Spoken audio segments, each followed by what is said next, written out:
भारत ने पाकिस्तान के 9 ठिकानों पर हमला किया है, जिसमें जो तमाम आतंकी थे उनको भी तबाह कर दिया गया, उनके ठिकानों को तबाह कर दिया गया है।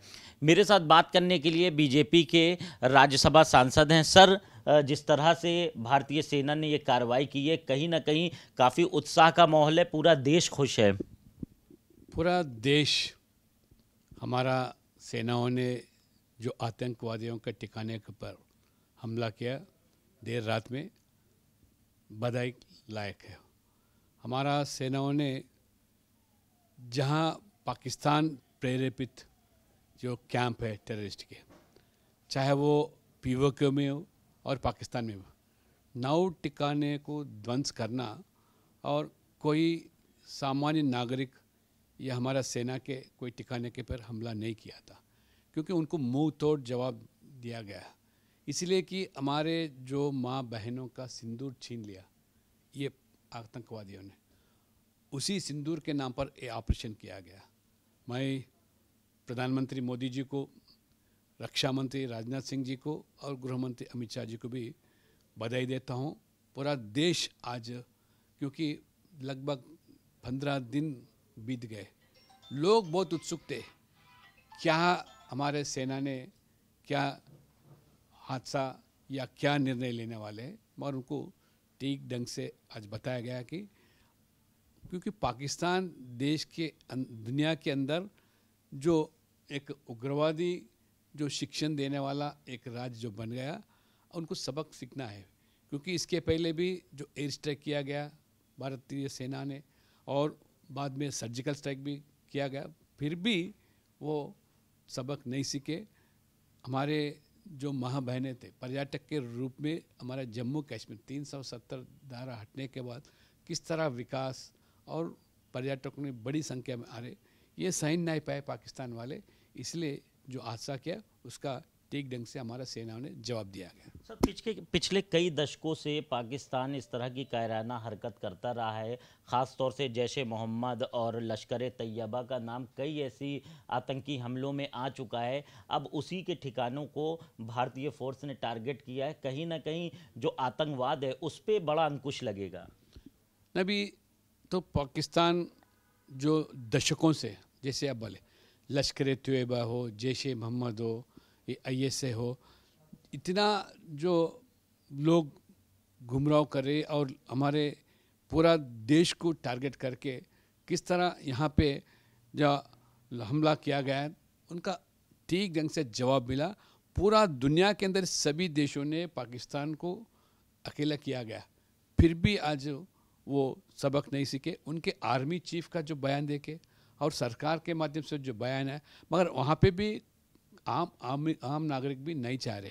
मगर ये आज जो लोग हैं, ये लश्कर-ए-तैयबा हो, जैश-ए-मोहम्मद हो, ये आर्मी चीफ को जो बयान दिया गया, आज पूरा आज दुनिया भी आज ऐसे पाकिस्तान जैसे देश को एक टेररिस्ट डिक्लेयर करना लोग मांग रहे हैं। सर, आप बीजेपी OBC मोर्चा के अध्यक्ष भी हैं। एक कार्यक्रम किया जा रहा है जिसमें धन्यवाद मोदी जी कार्यक्रम है, तो किस तरह का ये कार्यक्रम रहेगा, कैसे पूरे देश भर में OBC मोर्चा बनाएगा? देखो, मोदी जी ने पहली बार यहाँ OBC समाज के लोगों का जो मांग था दशकों से, मगर कांग्रेस जब शासन में था सिर्फ वो राजनीति के माध्यम से वोटर के नाते ही गुमराह किया OBC समाज को। नेहरू ज़माने से लेकर इंदिरा गांधी और राजीव गांधी, समय समय पर जब OBC का आरक्षण का मुद्दा आया तो सख्त विरोध किया। इतना ही नहीं, नेहरू जी ने देश भर में मुख्यमंत्री को चिट्ठी भी लिखा था, जाति के नाम पर आरक्षण देना नहीं है। अगर जाति के नाम पर आरक्षण दिया गया तो देश पूरा आज उसका जो प्रगति जो है वो मार खाएगा, प्रतिभा जो है मार खाएगा और दूसरी श्रेणी पौरों को खड़ा किया जाएगा।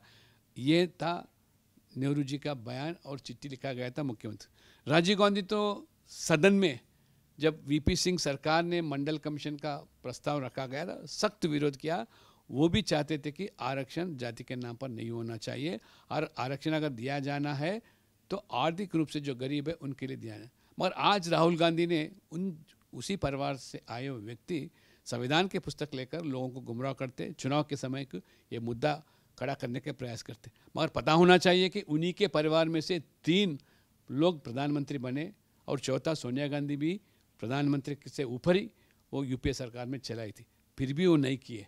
आज समाजवादी पार्टी आप लगातार यूपीए सरकार में भागीदार थे, इसके पहले गुजराल जी के सरकार में, देवेगौड़ा सरकार में थे, कभी आप ये जनगणना में जाति को नहीं जोड़े थे। मगर आज एक इतिहास रचाया मोदी जी ने, क्योंकि वो गरीब परिवार से आए हुए एक व्यक्ति था और अति पिछड़ा वर्ग समाज से आए हुए एक व्यक्ति है, इसलिए वो आज मोदी जी ने लगभग 94 ईयर्स के बाद, अंग्रेजी के ज़माने में हुआ था जनगणना में जाति जुड़ा था, मगर जब से नेहरू प्रधानमंत्री बने तब से रोका गया था।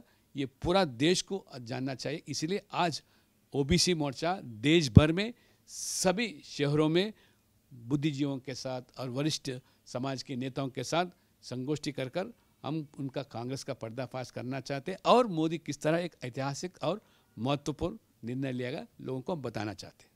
बहुत शुक्रिया हमसे बात करने के लिए। बीजेपी के राज्यसभा सांसद के लक्ष्मण थे, जिनका कहना है कि जो आतंकियों के ठिकाने पर भारतीय सेना ने हमला किया है और उनको निस्तनाबूद किया है, वो सराहनीय कदम है और उसकी पूरा देश प्रशंसा कर रहा है। कैमरा पर्सन पंकज निगम के साथ कफीलुर रहमान, भारत समाचार, लखनऊ।